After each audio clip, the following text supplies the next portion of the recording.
Hey everyone, let's dive into something that is, for a lot of people, a really frustrating medical puzzle. You go through a huge surgery, a total knee replacement, and you're told everything went great.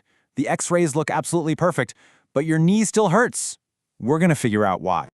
And this isn't some rare fringe issue. We're talking about a huge number of people. The data shows that for all the success of knee replacements, as many as 1 in 4 patients just aren't happy with the result. And what's the number one complaint? You guessed it, that nagging, persistent pain. So that's it, right? That's the big question we're digging into today. If the brand new joint is in there perfectly, if everything looks good on paper, where on earth is that pain coming from? It's a real mystery, and we're going to investigate it together. Let's get into it. Okay, so the official term for this is anterior knee pain, or AKP, and that really just means pain right at the front of your knee. The mystery here is that it happens in what doctors call a well-appearing knee replacement. In other words, the new joint looks totally fine, but the pain is still there. And if you've been through this, you know exactly how maddening this can be. You're told the operation was a home run, but you still feel that ache when you're climbing stairs, or maybe when you get up after sitting for a while. It's a genuine puzzle that needs a much, much deeper look than just a quick x-ray. All right, so just like in any good mystery, the first thing you have to do is rule out the usual suspects. Clinicians have to clear all the obvious culprits off the list before we can really dig into the heart of the problem. And yeah, there's a whole checklist docs go through right away. They're going to look for any sign of infection, they'll check to see if the implant is loose, they'll look for tiny fractures, and they'll make sure the new parts aren't out of alignment. But in the cases we're talking about today, all of those have been ruled out. The obvious answers just aren't the right ones here. So once all those big, obvious things are off the table, the medical world has, for decades, turned its focus to one main suspect, the patella, or as we all know it, the kneecap. And this, my friends, has kicked off one of the biggest, most heated debates in all of orthopedic surgery. What should you do with the kneecap during a replacement? And is it really the thing causing all this pain? The whole debate really centers on this one question. Do you resurface the back of the kneecap with a little plastic button, or do you leave it alone? And the research is all over the place. Some huge studies suggest that resurfacing helps cut down on pain, but then a whole bunch of other really high-quality studies find, well, no difference at all. The craziest part? In studies where people had both knees replaced, one with the button, one without, they often couldn't even tell you which was which. But here's the real kicker. This is the clue that tells us something else is going on. Even in the groups that got the supposed fix, the ones who had their kneecap resurfaced, the rate of pain was still over 11%. So even if it helps a little, it is clearly not the magic bullet everyone was hoping for. The plot thickens. So, the search continued, still zeroed in on the kneecap. People tried other things like denervation, which is a fancy way of saying they cut the tiny nerves around the patella. But again, the evidence was totally contradictory.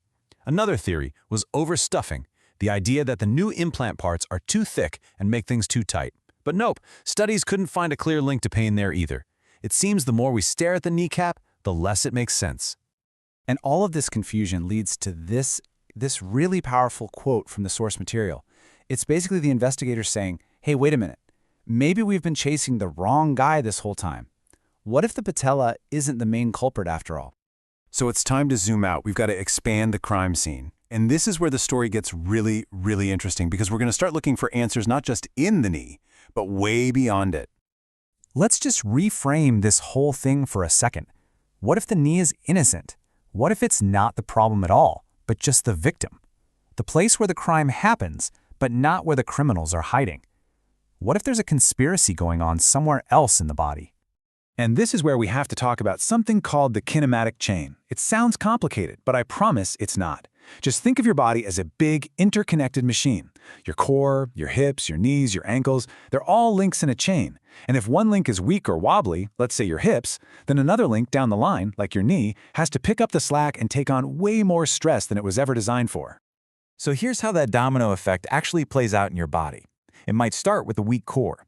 That leads to unstable hips and weak glutes. When your hips are unstable, your whole leg alignment gets thrown off every time you take a step.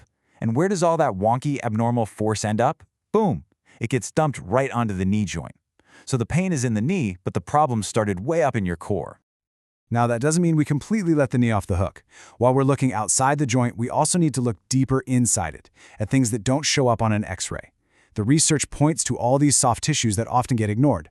like the little fat pad right under your kneecap. It's packed with nerves. If that gets scarred up or some of the tiny surrounding muscles get irritated, that could absolutely be a source of major pain. Okay, we've gathered all the clues. We've interviewed the suspects, the patella, the hips, the soft tissues. I think it's time to bring it all together and finally solve this thing. And the verdict is? There is no single culprit. This isn't a classic mystery with one bad guy at the end. The truth about anterior knee pain after a successful surgery is that it's a multifactorial problem. It's not one thing. It's a conspiracy. So let's line up the members of this conspiracy, shall we? You've got your biomechanics, that weak core and those sleepy glutes. You've got angry soft tissues inside the knee itself. You might have subtle surgical factors or just your own unique anatomy playing a role. And yeah, the patella, it can definitely be a contributor, but it is almost never the whole story. And this is the big takeaway. This is why this whole investigation matters so much.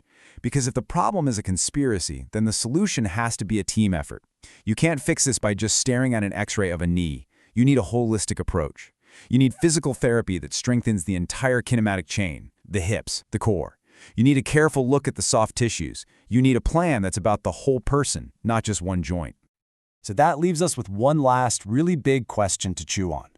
Maybe the real key to solving one of the biggest frustrations in knee surgery isn't about some fancy new implant. Maybe it's about changing our point of view. To finally fix the painful knee, maybe we need to stop looking so hard at it and start looking beyond it.